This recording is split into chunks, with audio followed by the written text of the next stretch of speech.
Hey guys, today I am going to go over how and kind of why to make a challenge group, or I like to call them accountability groups.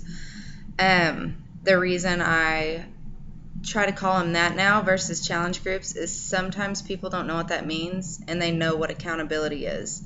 So if you say like, join me for a health and fitness accountability group to help us reach our goals and motivate and inspire each other, versus join me for a challenge group, for a health and fitness challenge group. They don't know if you're like going to go through a list of challenges and trials and stuff or what. So I sometimes I think it's a little bit easier to understand, but whichever way you word it, this is kind of talking about how to do it and how I've found the best way to engage people in it and to get people involved in it. And what I do is I go on to Facebook and create a group, and I set it to secret so nobody can go and look through it or whatever, because lots of people don't want to share. They're not ready to share their health and fitness and weight loss journeys. So I go set it to secret, and I start out personally, and this is just my take on it. I start out with a bio video, and I ask people to tell a little bit about themselves, their goals for health and fitness, their fears, and then I do like a random fun question at the end. And I mean, sometimes it's super random, like what animal would they be if they wanted to.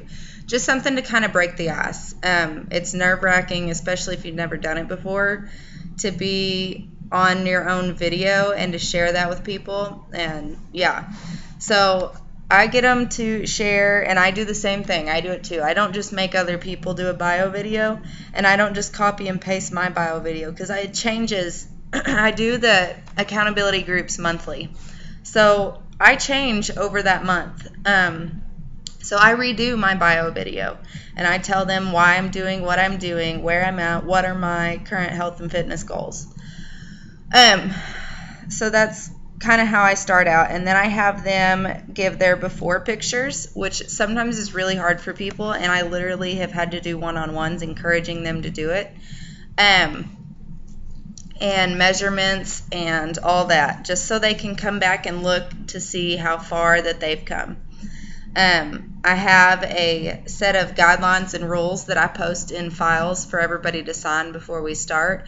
And really all it is saying that you're going to give your all, and that you are not going to be rude or, I don't know, not judge anybody's pictures or their transformation or anything like that. I just kind of set those there so people understand that I am watching, and I will not even be okay with discouragement. And I've never had any problems with that. That's how I start out. That is kind of before day one, but then on day one, and I do prize incentives with mine. I have 6 different prizes. I won't go over every single one in detail, but I do ones for people who work out a lot and post about it, people who share what they're doing on their own personal Facebook page, people's results, supporting other people like with different encouraging comments. Just there's 6 different ones that I have, like titles and ways to win, and that kind of perks people up to push them even more to reach their goals. And then I Hootsuite, and if you don't know what Hootsuite is, it is a way to schedule your Facebook messages. I Hootsuite the entire month's challenges, because sometimes I'm busy, sometimes other people get up earlier than me, if I have technological difficulties, whatever. Every morning at the same time, my post is going to post to that group so they can go and comment on it and continue their journey no matter what I'm doing. So like day one is most of the time, make sure you get your bio videos and your before pictures in, and then I'll have a place for them to comment what they ate, their Shakeology, a different forum for them to post motivational and inspirational quotes, and another one to post what they did for their workouts. This is how I found is the best way to go about it. It's easier for me to track to see who gets the prizes, and it's also the most organized that I have found for them to be able to go through every day and do it. The next day, I'll still post the workouts, the food, the Shakeology, all that inspirational stuff, and then I have a daily task added onto it. And it will just be some little easy question. I try to remind them to drink their water. And then it'll be, sometimes it's something that pertains to health and fitness, and sometimes it's just something like, hey, how's the weather where you're at? Where would you like to be right now? And then other times it is, hey, do you think that you're doing everything that you need to be doing to help you on your weight loss journey? So just having that daily post in there for them to be able to go, and they know that they need to, comment on that every day, helps keep them active and keeps them accountable. Yeah, you're not always going to have people comment every day. I have some people that are super dedicated and do not miss a day.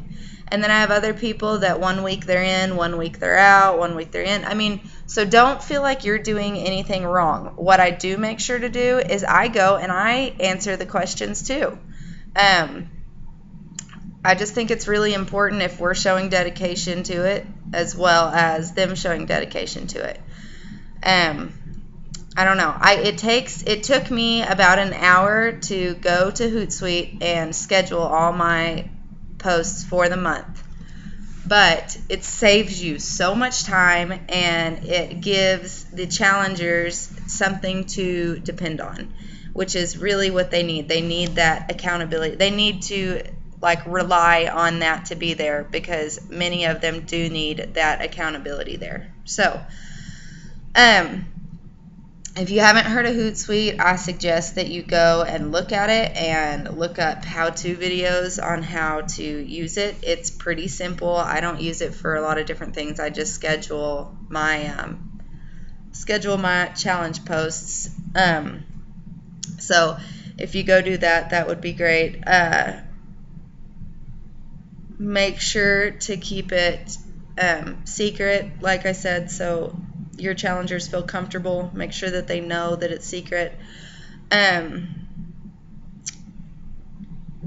of the good things that I think, especially if you're not comfortable with doing your own accountability group, is join with another coach, especially if you're a new coach and you joined with other new coaches around you. Do an accountability group together, because that way, especially if you're first starting out, I always have an open invitation for my new coaches, even if they're not new, but my coaches, to join the challenge group with me. That's just what I do. Yes, on the prize incentives and stuff, we'll go in half or whatever on the prize incentives. But what I do is so they can see how I run it firsthand, and so they can just feel more comfortable and get comfortable in their own skin. So say you are a new coach and you have 4 new people that have got challenge packs that want to be in an accountability group. You can tell your upline or whoever, or a new coach, hey, let's do this challenge group together. For me, like I said, I have mine, just put them in with my next challenge group. And they're a part of that. They get to be a part of this. This is really good, especially if you only have a couple people. It's a lot easier to combine with somebody else than it is to go at it on your own. So it's totally up to you. Some people like to go at it on their own. I like to kind of lead it, and I went at it at my own really quickly. But other people, it makes them more nervous. And that's totally okay. We all have our different styles and our own paces. So I'm trying to keep this under 10 minutes, but I just wanted to kind of go over that, how I run mine, and how you can do it. And if you haven't been in an accountability or a challenge group yet, this is kind of how it goes.